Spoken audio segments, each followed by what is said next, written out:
All right, it's time to talk about what to do when you actually hit that glorified authority mode when you start to insta rank for content once things are published. But first, let's set some expectations. I want to talk about what to expect here. First off, rankings are going to be pretty slow for most keywords, especially when you first start the site. With some exceptions, keywords might be able to rank easy, and what you're going to do for these guys is you're going to build on these silos. Like we talked about before, you're going to test the waters, you're going to build articles about protein powders, pre-workouts, you're going to see which ones take, and you're going to stick to those because Google, just for some reason, they liked you about it. And then, after about 7 to 12 months, all things considered, we're assuming that everyone's doing top tier SEO, they're following all the rules, they're building good backlinks. Around 7 to 12 month range, you should start to ranking page 1 to 3 for most pages upon indexing them, depending on how, again, all things considered, depending on the competition of the keyword and depending on how you're building the site. What this is going to depend on, what factors will influence how quickly this can happen, is first your niche, but also how strong your technical SEO is. This is very, very important. We're going to talk a lot about this later. Whether or not you're building clean backlinks. If you have any content problems like keyword cannibalization, stuff like that. Whether or not you have proper optimization, you're over-optimizing, under-optimizing, stuff like that. But if you stick to the basics, you follow the fundamentals that you've learned already in these lessons, you should be fine.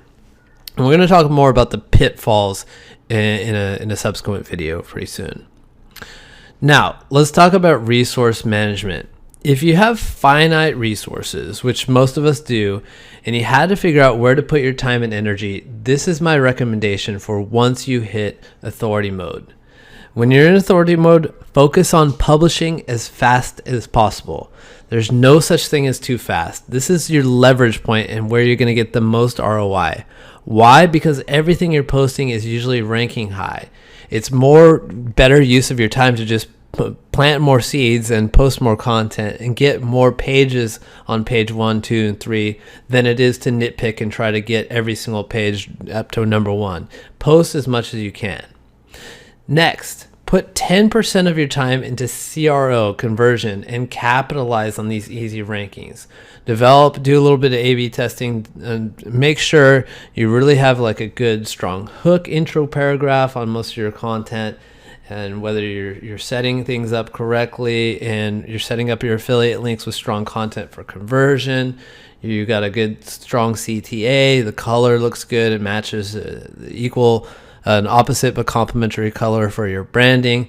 Review the CRO videos, make sure you're capitalizing on all of these pages you're pulling in easy traffic for. Next, 5% goes into building backlinks, but most of the time you're just going to be linking a little bit to your new content as it comes out. Review site size explosion found in the kitchen sink. Then, schedule constant technical audits. Once every month at least, when you're building large-scale sites, a whole new set of problems can introduce themselves related to indexing, cannibalization, thin pages. You have a lot of content that's coming out. It becomes a management problem. The more content, the more chances it can cannibalize with each other. A lot can happen here. You need to keep an eye on the technical health of your website, as this is probably... Now, let me scratch it off. I'm going to say this is definitely the most likely thing that could kick you out of authority mode is making technical mistakes. Now, I'm going to talk a lot more about authority site pitfalls very soon in the next videos.